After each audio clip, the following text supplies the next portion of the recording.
ഈ ഒരു ഗ്ലാസ്സിന് 2 ഗ്ലാസ് പത്തിരിപ്പൊടി എടുത്തിട്ടുള്ളത്. അപ്പോൾ ഒരു ഗ്ലാസ്സിന് 1.5 ഗ്ലാസ് വെള്ളം വെച്ചിട്ട് ഒഴിക്കണം. അപ്പോൾ 3 ഗ്ലാസ് വെള്ളം ഒഴിച്ചിട്ട് ഉപ്പിട്ട് വെച്ചിട്ടുണ്ട്. ഇത് നല്ലോണം ഒന്ന് തിളക്കട്ടെ. ഉപ്പ് പാകാണ് നോക്കണം.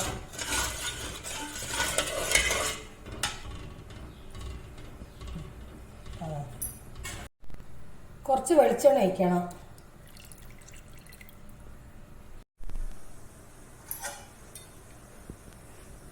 വെള്ളം തിളയ്ക്കുന്നുണ്ട്. ഞാൻ പൊടി ഇടട്ടെ.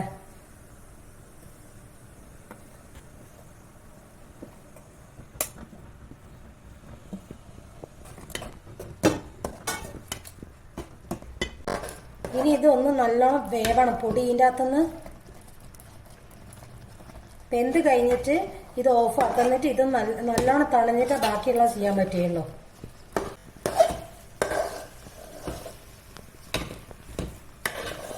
ഇതായിട്ടുണ്ട്.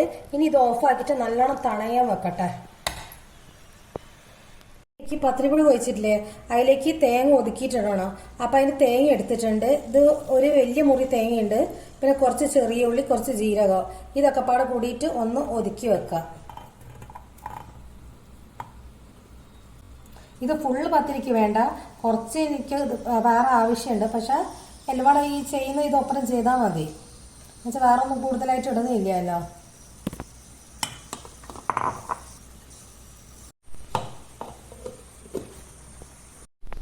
ഇത് ഒതുക്കി എടുത്തിട്ടുണ്ട്. ഇതിന്റെ ഒരു പകുതി ഭാഗം നമുക്ക് ഈ പത്തിരിയുടെ പൊടിന്റെ അപ്പുറത്ത് കുഴക്കണം. ബാക്കി പകുതി ആവശ്യമുണ്ട്, അത് പിന്നെ എടുക്കാം. ഇത്രയും എടുത്തിട്ട് നല്ലോണം കൂട്ടി കുഴക്കുക.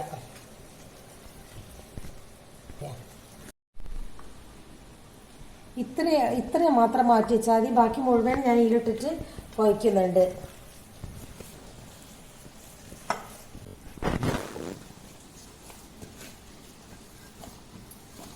നല്ലോണം കുഴച്ചെടുക്കുക.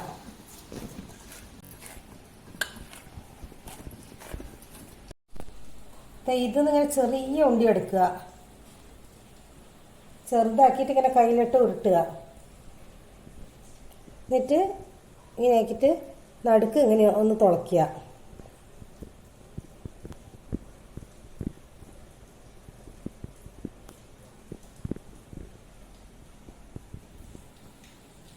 ഇങ്ങനെയാണ് ആക്കേണ്ടത്.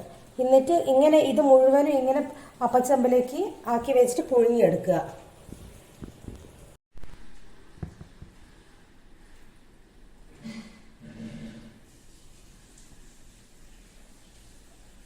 ഇത് മുഴുവൻ ഇങ്ങനെ ആക്കിയിട്ടുണ്ട്. ഇനി ഇത് ആവിയിലൊന്ന് വേവിച്ചെടുക്കുക.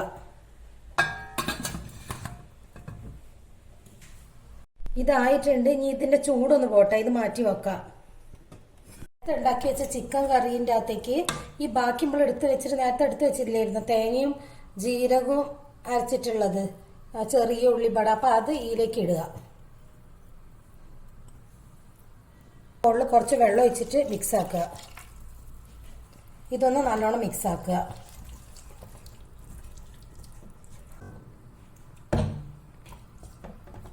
ഇനി ഇതൊന്ന് നല്ലോണം തിളച്ചതിന് ശേഷം നമ്മൾ ഉണ്ടാക്കി വെച്ചിട്ടുള്ള പിടി ഇതിൻ്റെ അകത്തേക്ക് ഇടുക.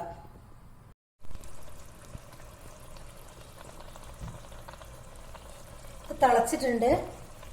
ഇനി ഇത് മെല്ലെ ഇതിലേക്ക് തട്ടുക.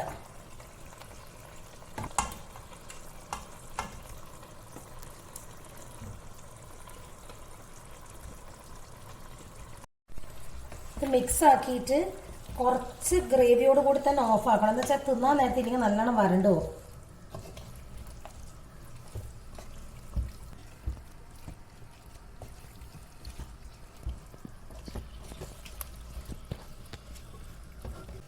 ഇനി ഒന്നുകൂടെ തിളച്ചിട്ട് നമുക്ക് ഓഫാക്കാം.